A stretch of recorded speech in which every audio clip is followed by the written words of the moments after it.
कैसे हो मेरे प्यारे देशवासियों? बढ़िया एकदम। चलो आज हम नेक्स्ट टॉपिक स्टार्ट करेंगे, फंक्शंस। इससे पहले जो हमने पिछले लेक्चर में पढ़ा था क्या था, रिलेशंस। उसमें हमने ये सीखा था सबसे पहले तो कि Cartesian product of two sets A and B क्या होता है, ए क्रॉस बी कैसे निकालते हैं। उसके बाद हमने सीखा था रिलेशन क्या होता है, relation is any subset of A cross B. फिर उसके बाद हमने कुछ टाइप्स ऑफ रिलेशन पढ़े थे, जैसे कि वॉइड रिलेशन क्या होता है, आइडेंटिटी रिलेशन क्या होता है, यूनिवर्सल रिलेशन क्या होता है, रिफ्लेक्सिव, सिमेट्रिक, ट्रांजिटिव और इक्विवेलेंस रिलेशन। और उसके ऊपर बेस्ड हमने कुछ क्वेश्चन किए थे कि अगर हमें कुछ चेक करना हो कि कोई रिलेशन दे रखा है ये किस टाइप का है, क्या रिफ्लेक्सिव, सिमेट्रिक, ट्रांजिटिव, इक्विवेलेंस या वॉइड वगैरह वगैरह वो सब है या नहीं है, ये सब हम ऑलरेडी सीख चुके हैं। ठीक है, अब नेक्स्ट टॉपिक शुरू होता है फंक्शंस। जो रिलेशंस था वो पिछले लेक्चर में कंप्लीट हो गया। अब से शुरू कर रहे हैं हम फंक्शंस क्या होता है, इसके बाद फंक्शन के टाइप आएंगे और इसके डिफरेंट कॉन्सेप्ट्स, खूब सारे कॉन्सेप्ट्स आने वाले हैं। ठीक है, तो स्टार्ट करते हैं फंक्शन। सबसे पहले इसकी डेफिनेशन लिख लो आप, फंक्शंस होता क्या है, फंक्शन क्या होता है। लिखो, a function F defined from a non empty set A to a non-empty set B, a function f defined from a non-empty set A to a non-empty set B, उसके बाद में comma, denoted as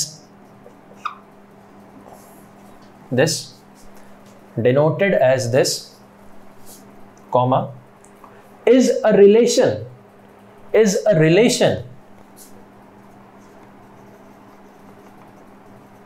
which satisfies two conditions, is a relation which satisfies two condition। मतलब function भी एक relation का ही type होता है, relation का स्पेशल केस होता है। बेसिकली रिलेशन का स्पेशल केस होता है, लेकिन कौन सा स्पेशल केस, जो दो कंडीशन सेटिस्फाई करे। अ फंक्शन वगैरह वगैरह is a relation which satisfies to conditions.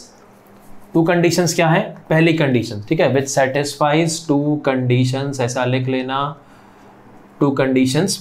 First, every element of A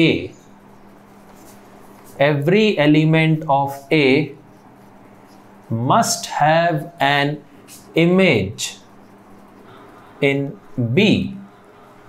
और दूसरी condition, every element of A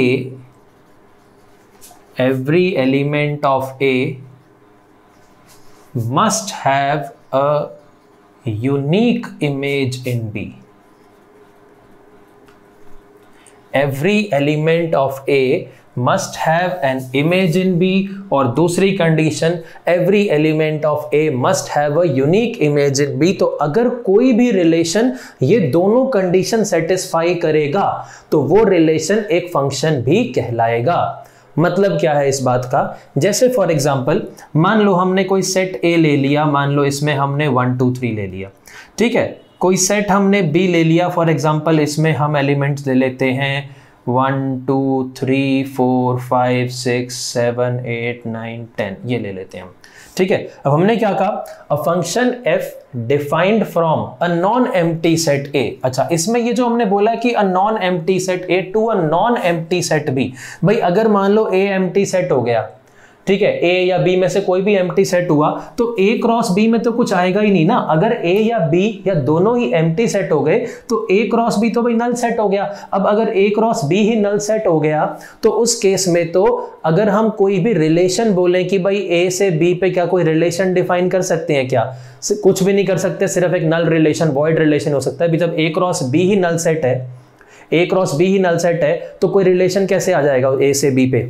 ठीक है, क्योंकि A से A क्रॉस रिलेशन क्या होता है, any subset of A cross B। ठीक है, any subset of A cross B। तो इसीलिए अगर A या B में से कोई एम्प्टी सेट हो गया तो फिर उस केस में तो कोई रिलेशन ही नहीं बन पाएगा। जब बन नहीं पाएगा तो फिर हम फंक्शन की बात कहां से करेंगे।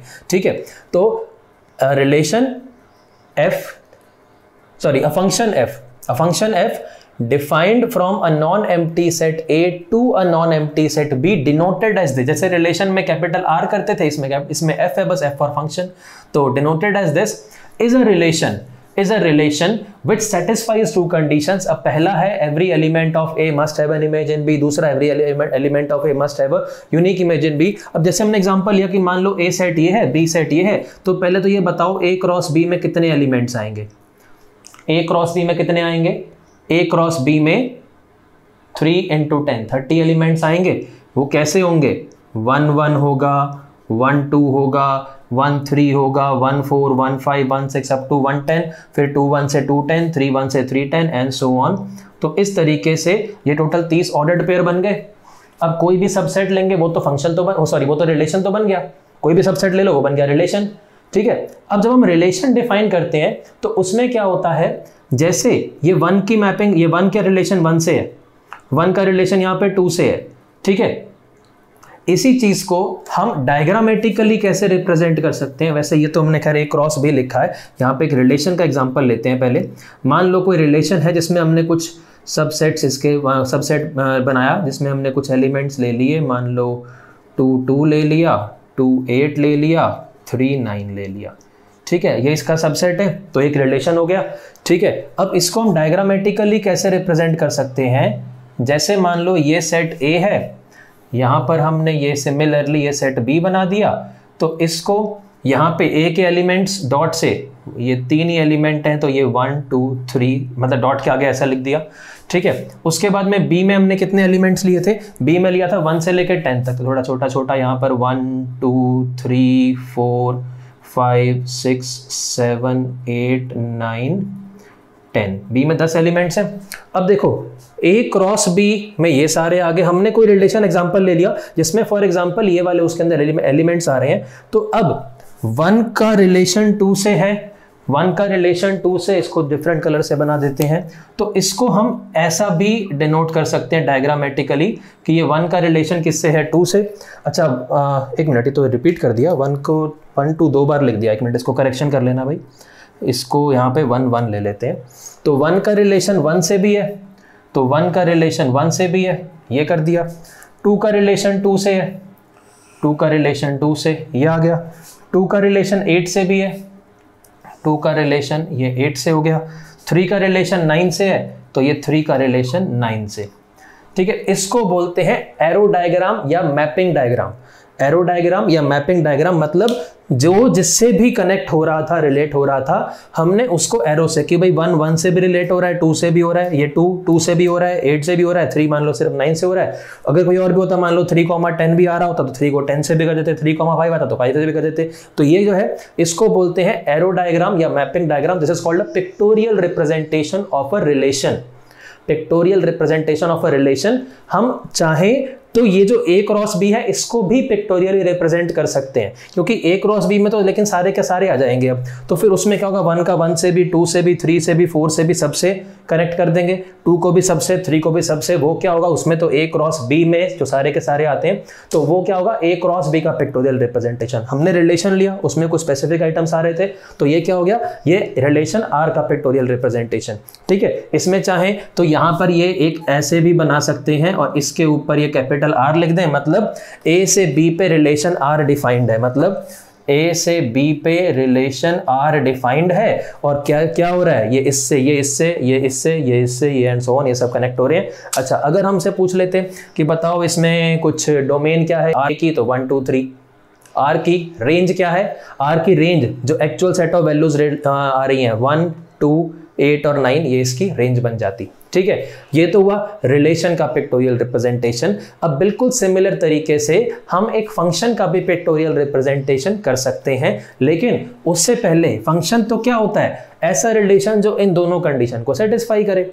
अब देखो कंडीशन क्या है, पहली condition, every element of A must have an image in B। इस बात का मतलब ये है, जैसे ये 1 है, 1 से भी रिलेट हो रहा है, 2 से भी रिलेट हो रहा है, तो हम बोलेंगे कि 1 की इमेज 1 भी है, 1 की इमेज 2 भी है, 2 की इमेज 2 भी है, 2 की इमेज 8 भी है, 3 की इमेज 9 है, ठीक है। और देखो ये जो एलिमेंट 1 है, ये क्या बोलेंगे, इसकी प्री इमेज 1 है, 2 की प्री इमेज 1 भी है, 2 भी है, 8 की प्री इमेज 2 है, 9 की प्री इमेज 3 है।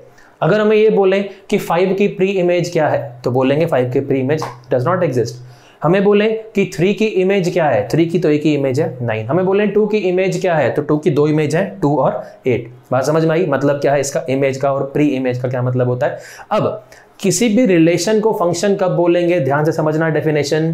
किसी भी रिलेशन को फंक्शन कब बोलेंगे, जब वो पहली कंडीशन क्या सेटिस्फाई करे, every element of A must have an image in B. मतलब हर एलिमेंट की कोई ना कोई इमेज आ रही हो। कहने का मतलब यह है कि जैसे फॉर एग्जांपल अभी हमने 3 की इमेज या 9 बनाई, तो अगर मान लो रिलेशन जो हमारे पास था उसमें ये वाला एलिमेंट नहीं होता, अगर ये वाला एलिमेंट नहीं होता तो वो जो लिखा हुआ है, ठीक है, अब इसकी बात कर रहे हैं, तो अब जो लिखा हुआ है, ये जो लिखा हुआ है इसकी पिक्टोरियल रिप्रेजेंटेशन ये बन जाती, ठीक है। अब देखो क्या एवरी एलिमेंट ऑफ ए की इमेज बन रही है क्या? नहीं बन रही, क्योंकि 3 की कोई इमेज नहीं आ रही। तो यानी पहली कंडीशन वायलेट होगी, मतलब ये जो है ये रिलेशन एक फंक्शन नहीं होगा, ये रिलेशन एक फंक्शन नहीं होगा। जो रिलेशन दोनों कंडीशन सेटिस्फाई करेगा वही फंक्शन कहलाएगा। तो पहली कंडीशन तो क्या है कि हर एलिमेंट की कोई ना कोई इमेज होनी चाहिए, ठीक है, हर एलिमेंट की कोई ना कोई इमेज होनी चाहिए। तो अभी जो ये लिखा हुआ है ये एक रिलेशन तो है लेकिन फंक्शन नहीं हो सकता, क्योंकि पहली कंडीशन ही वायलेट होगी, ठीक है। अच्छा, अब वापस ऐसा बना देते हैं, मान लीजिए ये बन गया। अब तो अब पहली कंडीशन तो सेटिस्फाई हो रही है कि भाई हर एलिमेंट के ए के हर एलिमेंट की कोई ना कोई इमेज तो बनी रही है, ठीक है। अब दूसरी कंडीशन पे आते हैं। दूसरी कंडीशन क्या है? Every element of A must have a unique image in B. Every element of A must have a unique image in B. Unique image का मतलब यह है कि किसी भी एलिमेंट की मल्टीपल इमेजेस नहीं हो सकती। अगर ऐसा हो रहा है जैसा कि यहां पर है, यहां पर है, अगर किसी भी एलिमेंट ऑफ ए की मल्टीपल इमेजेस बन रही हैं तो वो भी क्या है, वो भी सिर्फ एक रिलेशन तो कहलाएगा लेकिन वो फंक्शन नहीं कहलाएगा। जैसे 1 की 2 इमेज बन रही हैं तो दूसरी कंडीशन वायलेट होगी। सेम बात 2 में भी हो रही है वैसे, तो दूसरी कंडीशन ये भी वायलेट कर रहा है, तो यानी कि ये रिलेशन फंक्शन नहीं होगा। समझ में आई बात सबको?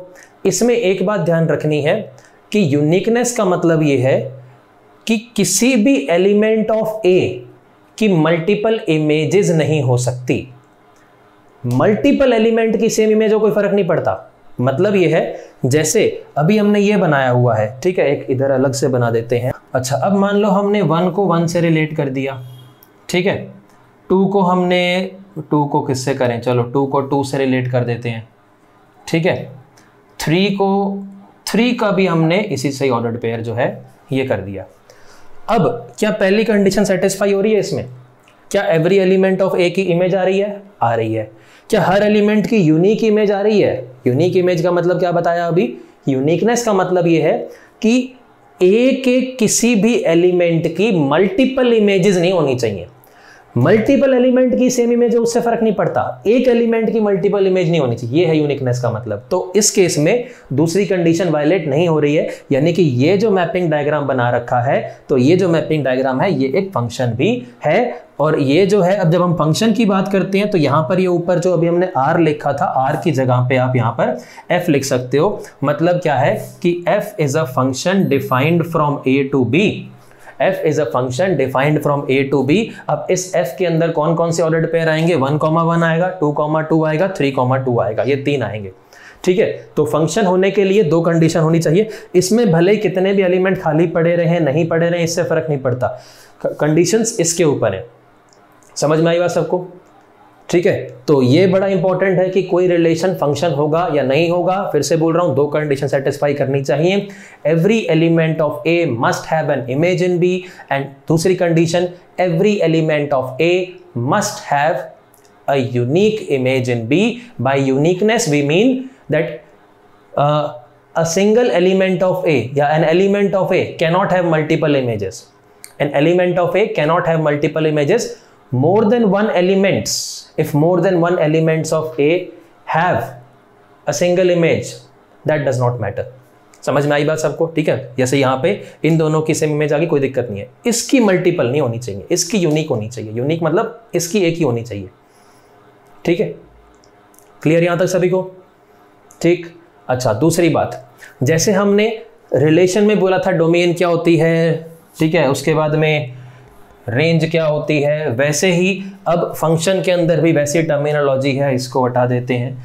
जैसे अब इस केस में जो हमारा सेट ए है, the set A is called, यहां पे लिख लो, अब डेफिनेशन है important, domain of a function क्या होता है? डोमेन ऑफ अ फंक्शन, जैसे इस केस में हमने क्या किया है, फंक्शन डिफाइन किया ए से बी पे, ठीक है। इफ एफ, इसको ऐसा लिख लो, if F is a function defined from set A to set B. जब set A to set B की बात कर रहे हैं तो ये अंडरस्टूड है, जब फंक्शन की बात कर रहे हैं कि वो नॉन एम्प्टी सेट है, ठीक है, वो शुरू में बता दिया। तो if F is a function defined from set A to set B, then the set A is called, the set A is called the domain of F, the domain of F, ठीक है। इसका मतलब इस case में domain क्या होगी, 1 2 3 set बन जाएगा, 1 2 3, इसको ऐसा भी इन शॉर्ट ऐसा लिख सकते हैं, domain of F is this, ठीक है।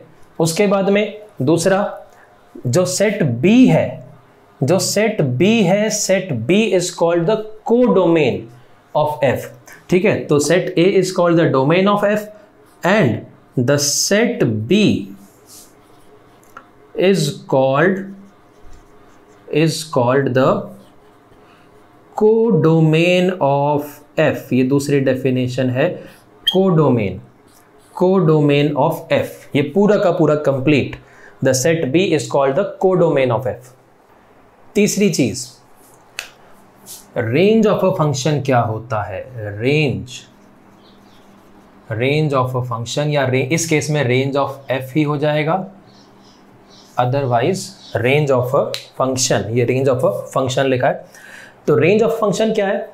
डोमेन का मतलब ये सेट, कोडोमेन का मतलब ये पूरा सेट, रेंज का मतलब लिखो the set of images, the set of images of the elements of A, the set of images of the elements of A under the function F, under the function F is called the range of f, is called the range of f। मतलब ये है, जैसे ये पूरा का पूरा जो है ये तो कोडोमेन कहलाएगा, लेकिन ये सब बाकी सारे एलिमेंट तो खाली पड़े हैं। एक्चुअल में जो है इमेजेस में तो 2 ही एलिमेंट आए ना, सिर्फ एक 1 बन रहा है इसकी इमेज, 2 की इमेज बन रहा है। तो यानी कि इस केस में अगर हम बोले range of F, in short उसको ऐसा डिनोट कर दें, रेंज ऑफ एफ में 2 ही एलिमेंट्स आएंगे, 1 और 2। तो इस केस में domain of F 1 2 3, codomain of F 1 से लेकर 10 तक सारे, और रेंज ऑफ एफ 1 2, यानी कि जो actual set of images of elements of A under the relation F, यानी जो भी हमने रिलेशन एफ डिफाइन या अंडर द फंक्शन एफ, जो हमने फंक्शन डिफाइन किया, उस फंक्शन के हिसाब से जो भी उसकी इमेजेस बन रही हैं, उन इमेजेस का सेट जो है वो कहलाएगा, उसकी रेंज कहलाएगा। समझ में आई बात सभी को?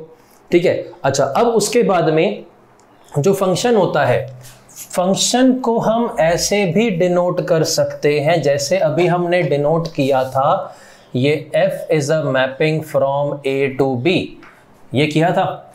फंक्शन को ऐसा भी डिनोट कर सकते हैं y is equal to F x.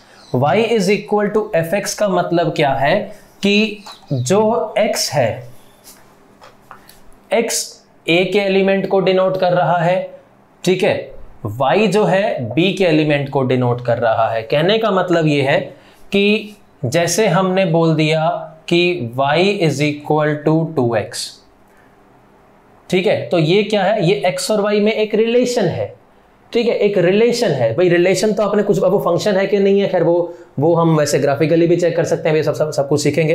तो अभी क्या है कि x जो है, जैसे ये हमने बोला, ये x जो है ये a का एलिमेंट को डिनोट करेगा। जैसे फॉर एग्जाम्पल इसी केस में अगर हम बोलें, अगर मान लो हमने ऐसा लिखा होता, डायग्राम थोड़ा फिर बदल जाएगा इसके हिसाब से, अगर हमने y is equal to 2x लिखा है, ठीक है, तो 1 की इमेज क्या आएगी, 1 की इमेज आएगी फिर 2, 1 की इमेज बन जाएगी 2, 2 की इमेज बन जाएगी 4 और 3 की इमेज बन जाएगी 6।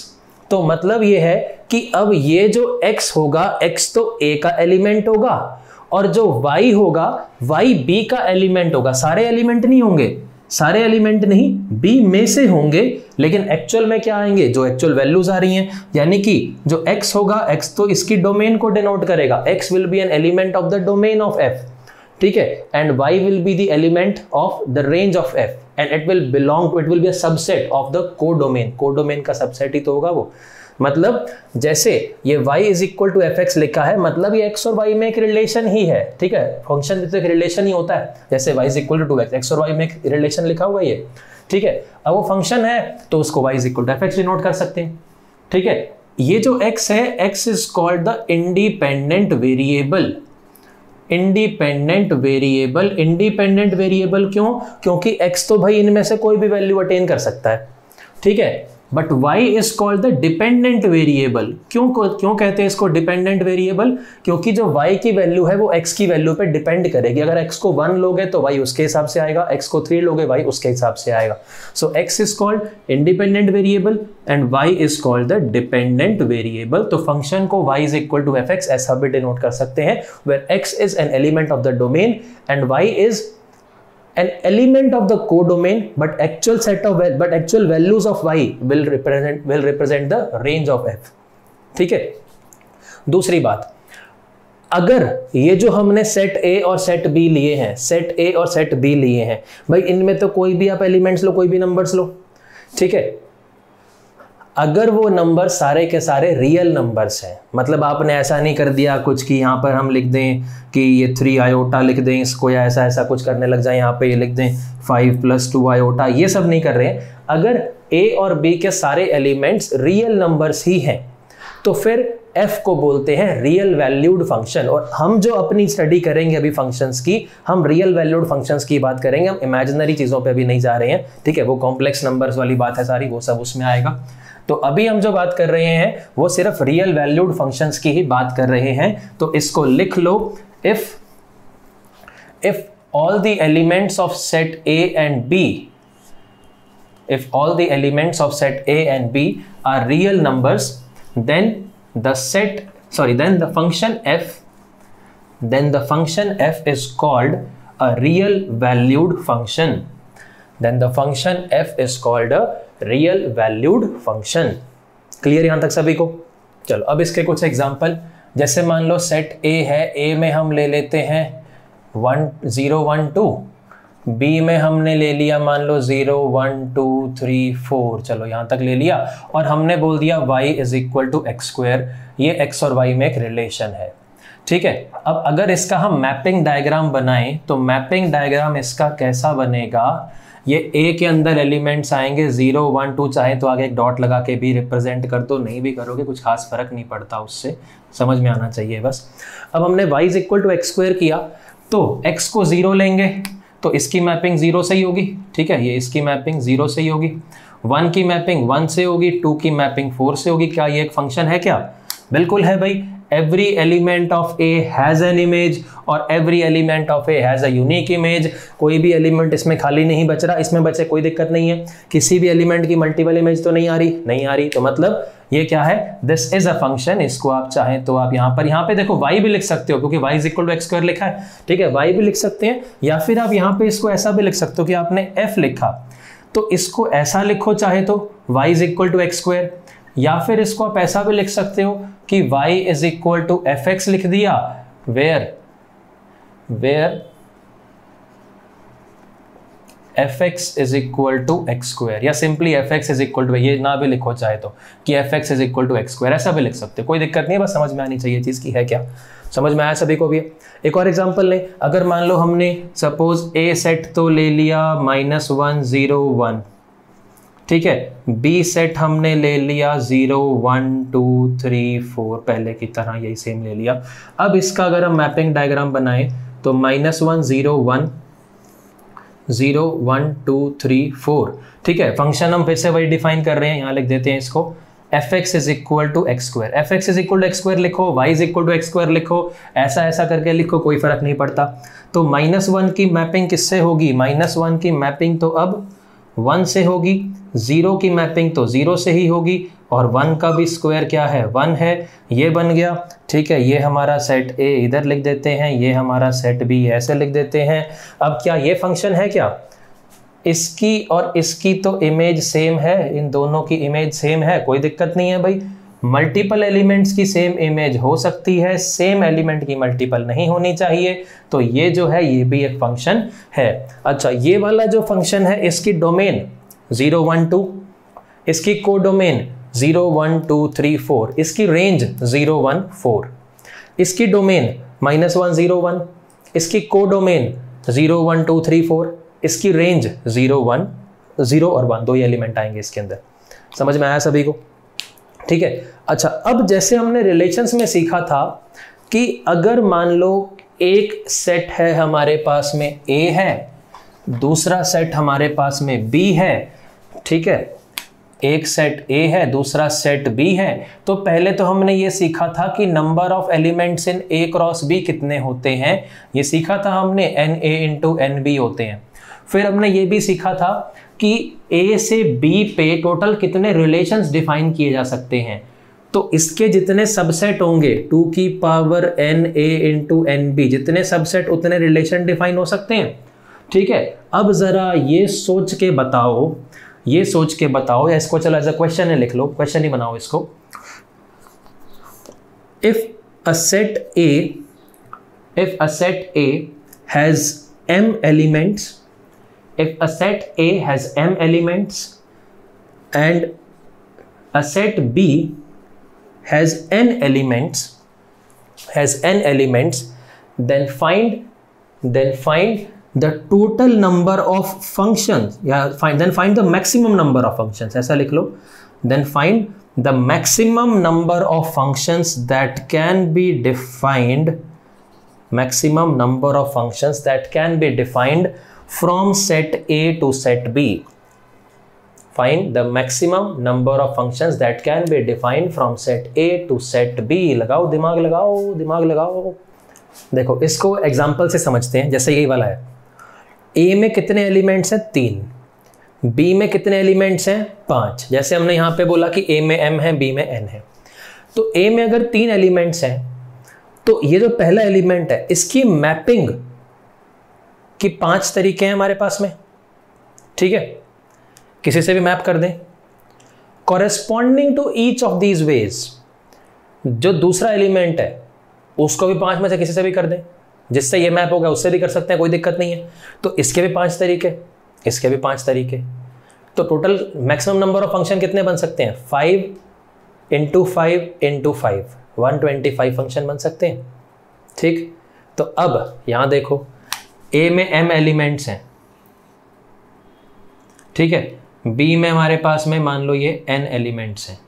तो जो पहला एलिमेंट है इसको हम किसी से भी मैप करें, पहले एलिमेंट की हमारे पास में n possibilities, corresponding to each of these ways दूसरे की भी n, तीसरे की भी n, चौथे की भी, पांचवें की भी, और ये mth वाले की भी n पॉसिबिलिटी, यानी कि n into n into m into n कितना?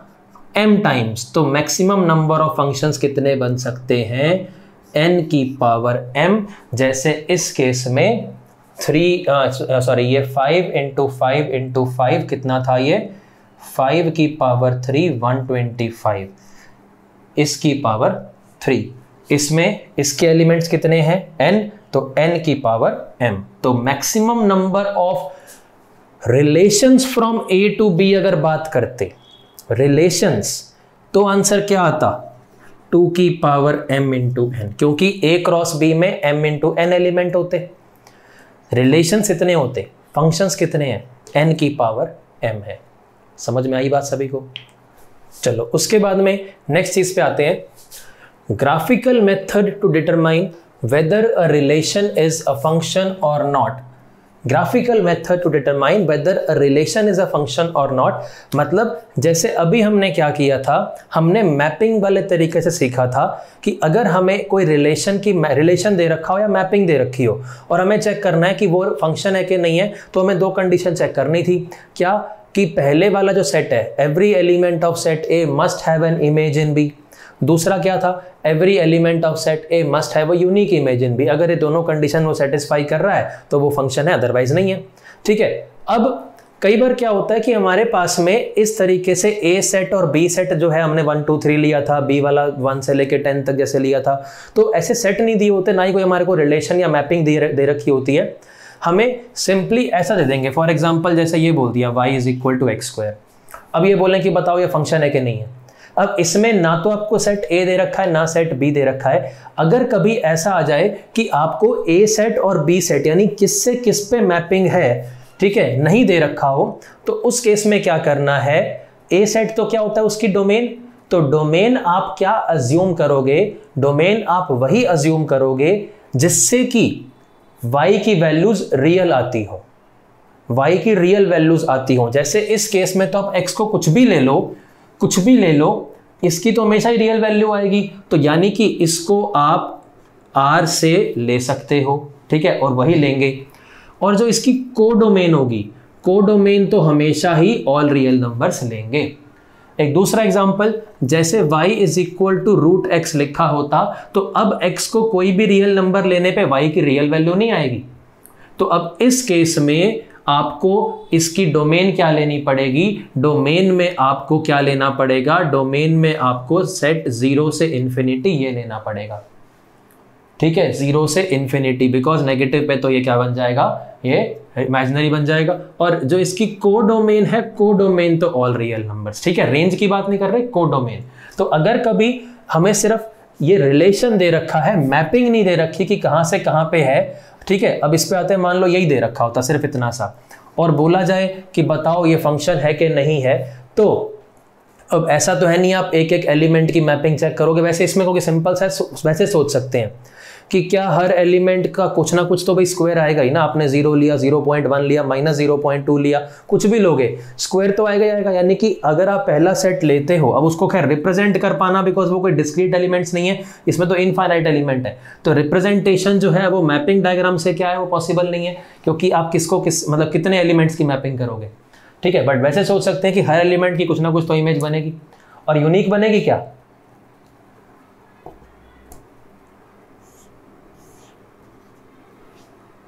ये यूनिक है यूनिक तो है, इसके एक एलिमेंट की मल्टीपल नहीं होनी चाहिए, मल्टीपल की सेम हो कोई दिक्कत नहीं है, तो यानी फंक्शन तो है ये, ऐसे सोच सकते हैं।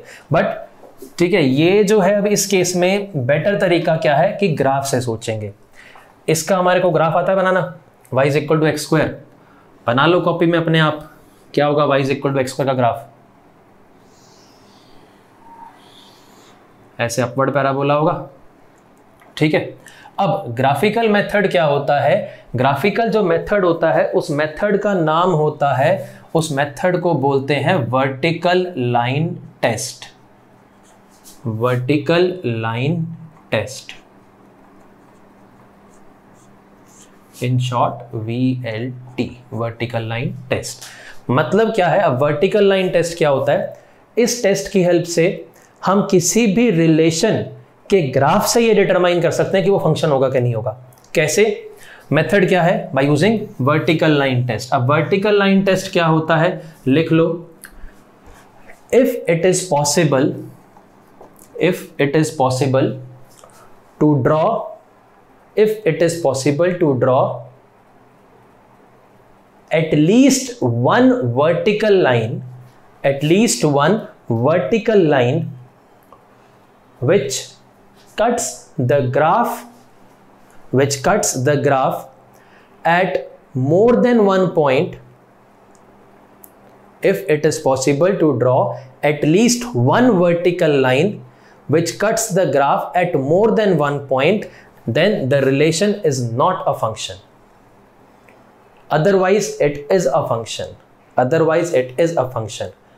मतलब क्या है इस बात का, जैसे अब ये हमने इसका ग्राफ बना दिया, ठीक है। अब आप कोई भी वर्टिकल लाइन बना दो, क्या कोई भी वर्टिकल लाइन इसको मल्टीपल पॉइंट्स पे कट कर सकती है क्या, नहीं, सभी इसको एक ही पॉइंट पे कट कर सकती है, मोर देन वन पॉइंट पे तो कोई भी कट नहीं कर सकती। सो इसमें क्या है, कोई भी ऐसी वर्टिकल लाइन पॉसिबल नहीं है विच cuts the graph at more than one point, यानी कि ये जो है ये एक फंक्शन है। जैसे अगर मान लो हमारे पास में ग्राफ ऐसा होता, ये किसका ग्राफ है, ये इस टाइप का है, y square is equal to 4ax type का है। एग्जाम्पल के तौर पे फॉर एग्जाम्पल मान लो हमारे पास में ऐसा होता, y square is equal to मान लो 16x, ये होता। तो इसका ग्राफ ये है। अब देखो इस केस में आपने ये वर्टिकल लाइन बना दी, 2 पॉइंट पे कट कर रही है, आप कोई भी बना दो, ये भी 2 पॉइंट पे कट कर रही है, ठीक है। एक भी ऐसी लाइन बना पाए जो ग्राफ को एक से ज्यादा पॉइंट पे कट कर जाए तो वो जो है रिलेशन फंक्शन नहीं होगा, वो सिर्फ एक रिलेशन ही है। यानी ये जो है ये y और x में एक रिलेशन तो है भाई, रिलेशन तो है ही है, ठीक है, लेकिन फंक्शन नहीं कहलाएगा। रीजन क्या है इसका? रीजन इसका ये है कि देखो जैसे y square is equal to 16x है, तो यहां से एक्चुअल में क्या आएगा, y is equal to plus minus 4x। मतलब क्या है कि जैसे फॉर एग्जांपल आपने x को 1 लिया, मान लो यहीं पे 1 है, आपने x को 1 लिया तो y की क्या आ गई, 2 वैल्यूज आ गई प्लस माइनस 4। x को 1 लेने पे y की 2 वैल्यूज आई प्लस माइनस 4। तो मतलब अगर आप इसको मैपिंग डायग्राम से समझो तो जैसे यहाँ पे 1 है तो 1 की 2 इमेजेस बन गई, एक 4 भी बनेगी और एक -4 भी बनेगी। यानी कि जो 2 कंडीशंस थी किसी भी रिलेशन को फंक्शन होने के लिए, उसमें दूसरी कंडीशन वायलेट होगी। कौन सी वाली? कि every element of set A must have a unique image in B. Unique नहीं रहा, एक ही वैल्यू ऑफ x पे, एक वैल्यू ऑफ x पे मल्टीपल वैल्यूज ऑफ y आ गई, 2 वैल्यूज आ गई। अगर मान लो आपने कुछ और ग्राफ बना दिया होता, ठीक है, समझने के लिए आपने कुछ भी ऐसा ऐसा बना दिया कुछ, ठीक है, तो अब इसमें तो ये देखो एक ही वैल्यू ऑफ x पे हमारे पास में मल्टीपल वैल्यूज ऑफ y आ रही है, तो ये भी क्या है, ये भी एक फंक्शन नहीं होगा। समझ में आई बात सबको? तो वर्टिकल लाइन टेस्ट का रीजन क्या होता है कि मतलब इससे हम क्यों चेक कर पाते हैं, रीजन क्या है इसका कि एक ही वैल्यू ऑफ x पे मल्टीपल वैल्यूज ऑफ y आ जाती हैं, दैट इज वाई इससे सेकंड कंडीशन किसी भी रिलेशन को फंक्शन होने वाली जो हमने लिखी थी वो कंडीशन वायलेट हो जाती है। क्लियर है सभी को? कुछ क्वेश्चन देता हूं, मैं एग्जांपल देता हूं, अब आपको अपने आप सोच के बताना है ग्राफ से कि वो जो रिलेशन होंगे वो फंक्शन है या नहीं है। लिखो, चलो लिखो। First y is equal to sine x, second y is equal to root x, जो भी हमने एग्जांपल लेते हुए भी देखा था। तीसरा y is equal to mod x plus 1। चौथा y is equal to ln x। पांचवा y इज इक्वल टू, इसी में ही चलो मॉड वाले का ही एक और एग्जांपल लेते हैं, मॉड ऑफ x प्लस 1।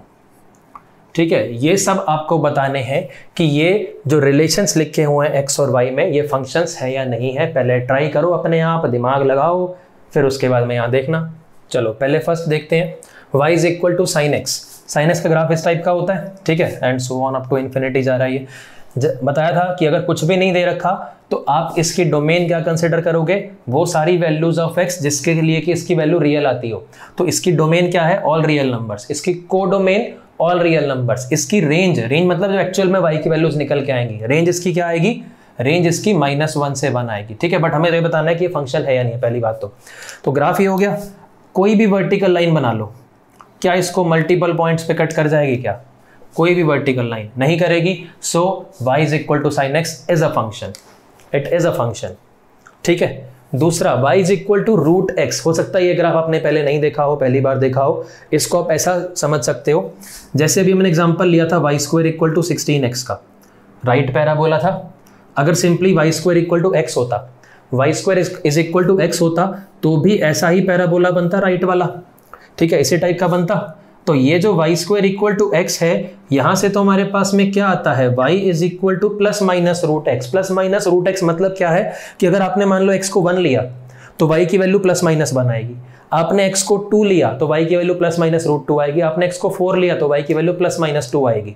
लेकिन जब आपने माइनस वाला कॉम्पोनेंट हटा के सिर्फ ये लिखा है, तो यानी कि अगर आपने अब x को 1 लिया, मीन्स अगर आपने अब यहाँ पे प्लस माइनस नहीं लिखा, सिर्फ ये लिखा है, तो अगर आपने x को 1 लिया जैसे ये लिखा है, तो अब y की वैल्यू प्लस माइनस 1 नहीं, सिर्फ 1 आएगी। तो नीचे वाला जो पोर्शन है ये नहीं आएगा, सिर्फ ऊपर वाला पोर्शन आएगा।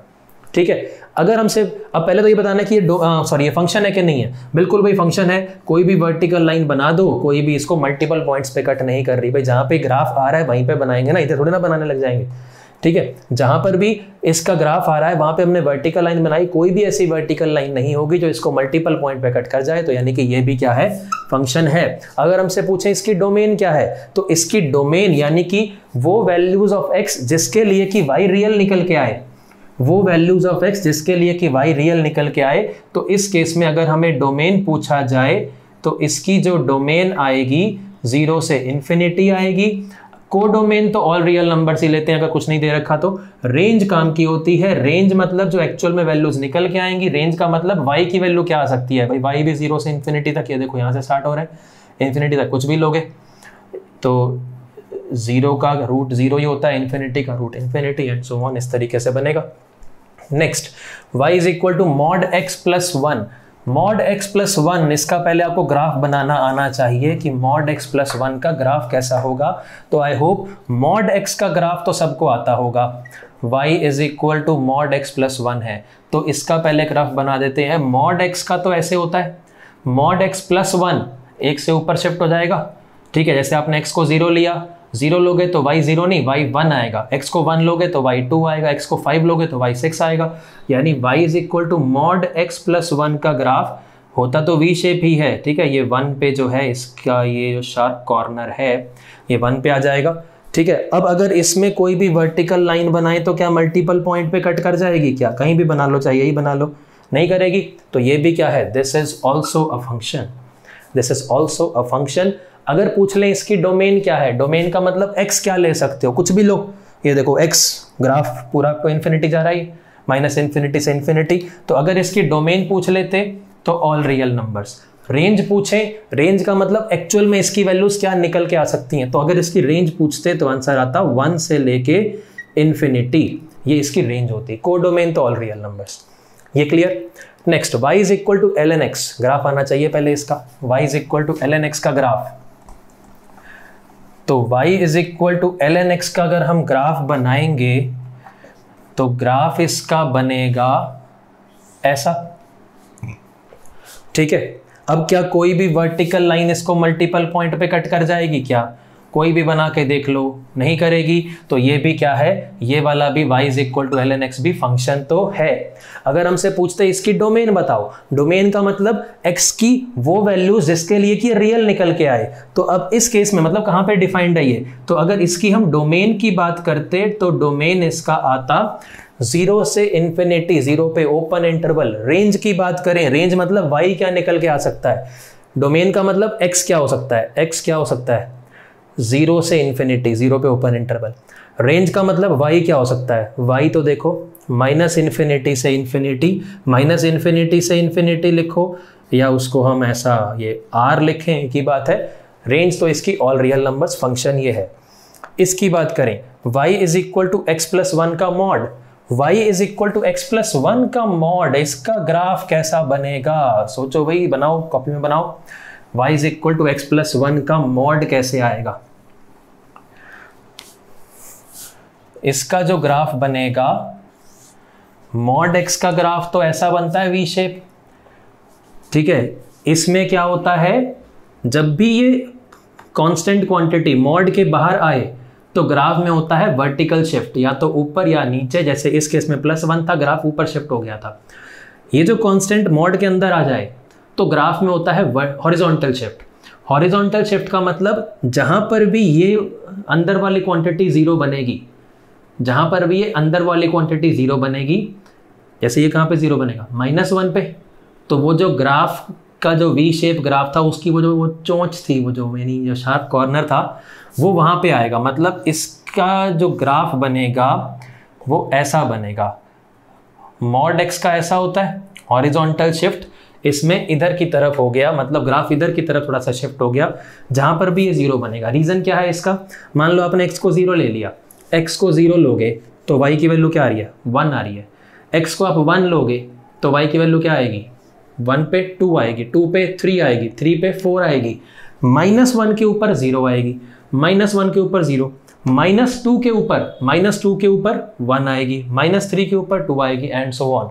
इसमें भी सेम कॉन्सेप्ट, अगर आप कोई भी आपने ऐसे कोई भी वर्टिकल लाइन बना दी, कितनी भी बना लो, कोई भी ऐसी वर्टिकल लाइन है जो मल्टीपल पॉइंट पे मीट कर जाए, मोर देन 1 पे मीट कर जाए, नहीं है, तो मतलब ये भी क्या है, this is also a function.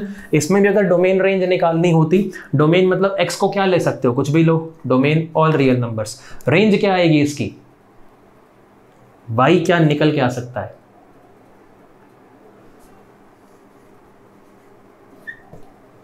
y ये देखो 0 से लेके इंफिनिटी तक सारी वैल्यूज आ रही है, ठीक है, ये रहा ग्राफ, 0 से इंफिनिटी तक सारी वैल्यूज आ रही हैं, ठीक है, तो ये क्या है, ये भी फंक्शन है, डोमेन इसकी ये, रेंज इसकी ये।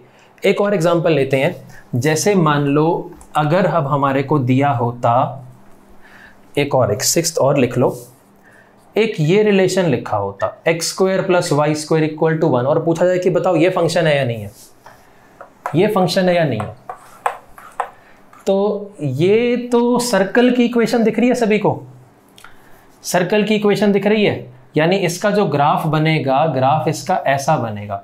वैसे अगर आप ये देखो तो हो सकता है किसी के दिमाग में आए कि भाई ये तो y x की टर्म में तो है ही नहीं, ये तो x और y इकट्ठे लिख रखे हैं, कोई फर्क नहीं पड़ता। भाई इसी चीज को आप ऐसा लिख सकते हो ना, y² = 1 - x², तो y क्या आ जाएगा, प्लस माइनस ये, तो y as a function of x, यानी y in terms of x ऐसे लिख सकते हैं, कोई दिक्कत नहीं उसमें। ग्राफ की बात करें, चाहे ये सोच के बनाओ, ये सोच के बनाओ, ये सोच के बनाओ, सब एक ही है। ग्राफ तो हमारे को पहले से आता है, सर्कल होता है, ऐसा ही होता है। यानी कि इसमें अगर आप वर्टिकल लाइन बनाओगे तो इसमें तो कितनी भी बना लो, इनफाइनाइट बना सकते हैं, जो कि इसको मल्टीपल पॉइंट्स पे मीट करें। तो यानी कि ये जो रिलेशन लिखा हुआ है x और y के अंदर, ये जो रिलेशन है, ये रिलेशन एक फंक्शन नहीं है। क्यों नहीं है? क्योंकि आपने x की कोई वैल्यू ले ली, मान लो आपने x को 0 ले लिया, तो y की मल्टीपल वैल्यू आ रही है 1, y की मल्टीपल वैल्यू 1 और -1 दोनों आ रही है। जैसे आपने x को 0 ले लिया तो y² = 1, तो y क्या आया, +-1। वो यहां से ऑब्जर्व करो चाहे इस वाले से ऑब्जर्व करो, कोई फर्क नहीं पड़ता। इसी से तो ये निकाला है, x को 0 लिया तो y क्या आ गया, +-1। ठीक है, तो ग्राफ से डायरेक्टली ऑब्जर्व कर सकते हैं कि कोई भी रिलेशन लिखा हुआ है वो फंक्शन है या नहीं है।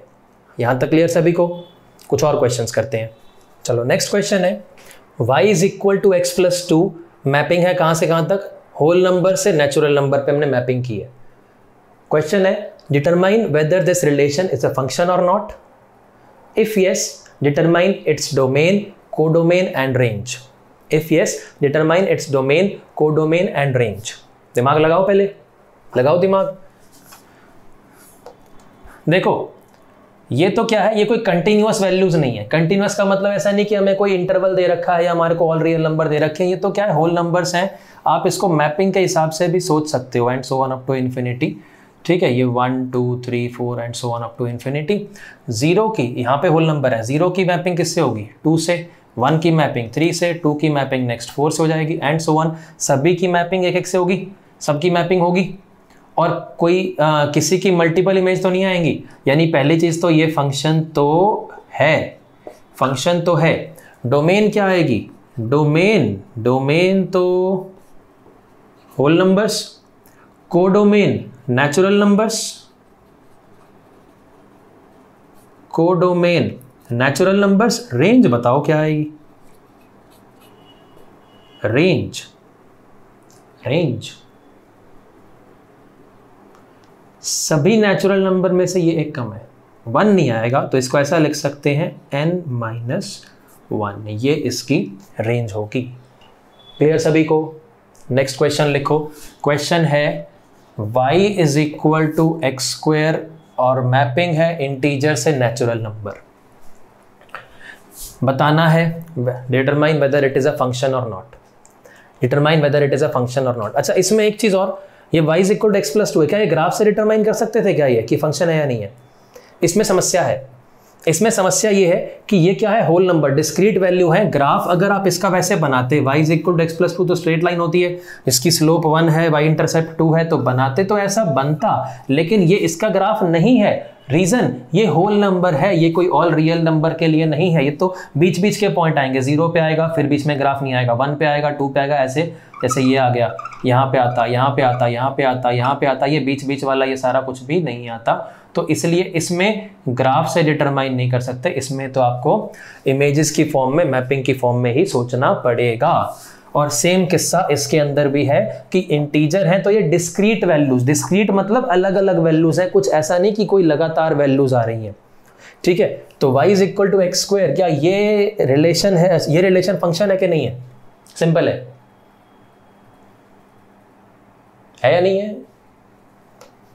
नहीं है, it is not a function, not a function. Reason, कोई भी इंटीजर लोगे, कोई भी इंटीजर लोगे उसका स्क्वायर नेचुरल नंबर बनेगा क्या? यानी कि आपने ये यहां पर लिया, ये यहां पे माइनस से स्टार्ट करके ऐसा रिप्रेजेंट कर देते हैं 0 1 2 एंड सो ऑन। तो हर एक की कुछ ना कुछ यहाँ पे, जैसे ये नेचुरल नंबर हैं, 3 की -3 की इमेज हम 9 बना देंगे, ठीक है। -2 की इमेज इसको 4 से कनेक्ट कर देंगे, इसको भी 4 से कर देंगे, -1 और 1 दोनों को हम 1 से कनेक्ट कर देंगे, सब हो जाएंगे। समस्या इसमें फंस जाएगी, 0 की तो कोई इमेज ही नहीं होगी ना। तो इसके हर एलिमेंट की इमेज नहीं आई, बिकॉज कंडीशन क्या होती है किसी भी रिलेशन को फंक्शन होने के लिए? Every element of this must have an image in this. ये वाला एलिमेंट 0 जो है, 0 does not have any image, that is why it is not a function. समझ में आया सभी को? नेक्स्ट क्वेश्चन लिखो, consider the function y is equal to x plus 3 from n to n। Consider the function, बोल दिया function है, वैसे देख भी रहा है। Consider the function y is equal to x plus 3 from n to n, natural number to natural number. Determine the image of the element 3 and pre-image of the element 9। 3 की image निकालनी है, 9 की प्री इमेज निकालनी है। 3 की image क्या होगी? Simple सा है, ये नेचुरल नंबर्स जा रहे हैं सब। 3 की इमेज क्या आएगी? 6। तो पहला part, image of element 3, image of element 3 क्या आंसर आएगा? 6। Pre image of 9, pre image of 9 मतलब 9 अगर यहां पर है तो ये किससे मैप हुआ होगा? सिंपल सिंपल, 6 प्लस 3 करोगे तो ही तो 9 आएगा, तो दूसरे वाले का आंसर भी 6 ही है। क्लियर सभी को? नेक्स्ट क्वेश्चन लिखो, दिमाग लगा के बताना। लिखो क्वेश्चन, लिखो, in a functional mapping, functional mapping मतलब फंक्शन ही है, सिंपल, थोड़ा सा बोलने में अच्छा लगता है बस, ठीक है। in a functional mapping from the elements of one set to another, in a functional mapping from the elements of one set to another, determine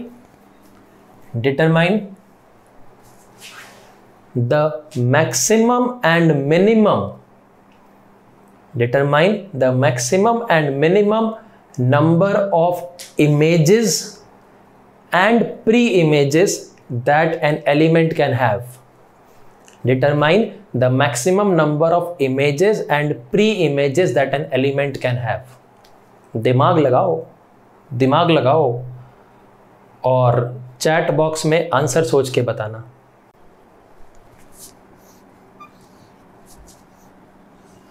इसमें कुछ एलिमेंट्स हैं, इसमें कुछ एलिमेंट्स हैं। फंक्शनल मैपिंग मतलब फंक्शन है, रिलेशन नहीं है, फंक्शन है। मतलब रिलेशन तो खैर है ही, मतलब वो फंक्शन भी है। सपोज इसको हम सेट ए बोल दें, इसको सेट बी बोल दें, फंक्शन एफ बोल देते हैं। Maximum and minimum number of images that an element can have, इसकी मैक्सिमम नंबर ऑफ इमेजेस कितनी हो सकती हैं?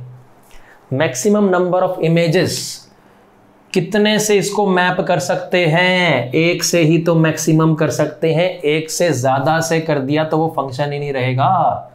बात समझ में आई? तो maximum number of images that an element can have, answer is 1। Maximum का आंसर 1। मिनिमम का आंसर, मिनिमम कितने, इसको कम से कम कितने एलिमेंट से मैप कर सकते हैं? 0 आएगा क्या? नहीं, मिनिमम का आंसर भी 1 आएगा। क्यों? क्योंकि इसको किसी ना किसी से तो मैप करना जरूरी है। मैप नहीं किया, खाली छोड़ दिया, किसी से भी मैप नहीं किया, तो फिर फंक्शन की डेफिनेशन की पहली कंडीशन वायलेट हो जाएगी कि इसके हर एलिमेंट की इमेज तो होनी चाहिए ना। तो यानी कि मैप तो करना जरूरी है, तो यानी कि किसी भी एलिमेंट को एक से ही मैप कर सकते हैं और एक से ही कर सकते हैं, मोर देन 1 से नहीं कर सकते, नहीं तो फंक्शन ही नहीं रहेगा। ठीक है, तो किसी भी एलिमेंट की इमेजेस मैक्सिमम भी 1 हो सकती हैं, मिनिमम भी 1 हो सकती हैं। दूसरा, किसी भी एलिमेंट की प्री इमेज मैक्सिमम और मिनिमम कितनी हो सकती है? जैसे ये वाला एलिमेंट है, इसकी प्री इमेजेस कितनी हो सकती हैं? Maximum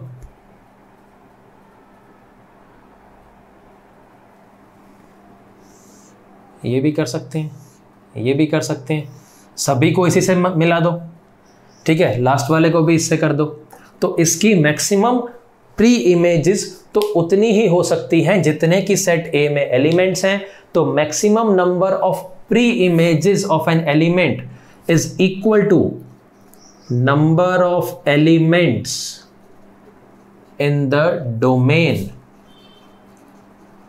number of elements in the domain, जितने भी इसमें एलिमेंट्स आ रहे हैं, 5 हो, 10 हो या इनफाइनाइट हो, जितने भी इसमें हैं उतने ही आ सकते हैं। 5 है तो मैं आंसर 5, 10 है तो 10, इनफाइनाइट है तो इनफाइनाइट। क्या ऐसे क्या आएगा? Number of elements in the domain, जितने डोमेन में है मैक्सिमम उतनी प्री इमेजेस हो सकती हैं। मिनिमम कितनी हो सकती हैं?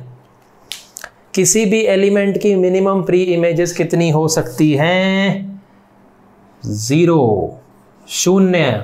जैसे ये वाला एलिमेंट है, किसी से मैप नहीं हुआ, ये वाला एलिमेंट है, ये वाला है, ये वाला है, किसी से मैप नहीं हुआ। तो minimum number of pre images of an element 0।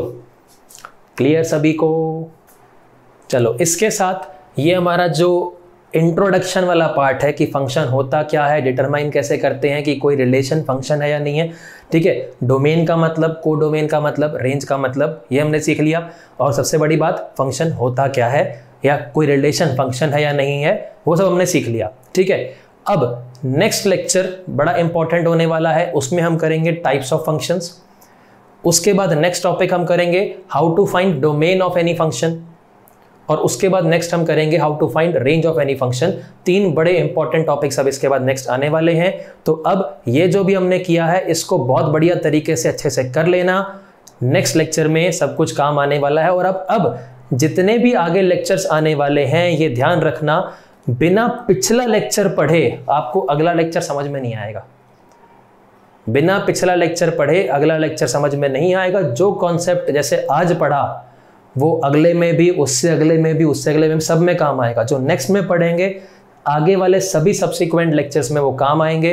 तो इसीलिए अब रेगुलरली हर लेक्चर को बढ़िया से पढ़ना है, रिवाइज करना है, नोट्स साथ साथ बनाते जा रहे होगे ऐसी मुझे उम्मीद है, बिकॉज मैं हमेशा से बोलता हूँ नोट्स बनाते रहना, बार बार वीडियो देखने की ज़रूरत नहीं है। वैसे भी मोबाइल कम देखा करो। और एक और सजेशन, बात शुरू हो ही गई तो, जो भी लेक्चर्स होते हैं कोशिश करो उनको आप बड़े स्क्रीन पे, लैपटॉप पे या टीवी पे कनेक्ट करके आप देखो। मोबाइल पे जितने घंटे आप पास में बैठोगे, छोटे स्क्रीन पे आंखों से जितना डिस्टेंस कम होगा उतना स्ट्रेन ज़्यादा पड़ेगा, उतना आपका माइंड की एक्टिवनेस कम होती है। इसीलिए कोशिश करें कि एक ही बार में उसको बड़े स्क्रीन पे देख के साथ साथ नोट्स बना लें, बार बार वीडियो के पे डिपेंडेंट ना रहें। अपने नोट्स बनाओ, सबसे बेस्ट तरीका है पढ़ाई करने का। एक बार में वीडियो से आपकी पढ़ाई बढ़िया से हो जानी चाहिए। ठीक है, चलो अब नेक्स्ट में आएंगे, नेक्स्ट लेक्चर में नेक्स्ट टॉपिक स्टार्ट करेंगे। कौन सा? टाइप्स ऑफ फंक्शन स्टार्ट करेंगे। बड़ा इंपॉर्टेंट टॉपिक होने वाला है। तब तक ये वाला लेक्चर बढ़िया से पढ़ के रिवाइज कर लेना। ठीक है, चलो अब मिलते हैं नेक्स्ट लेक्चर में। तब तक के लिए गुड बाय।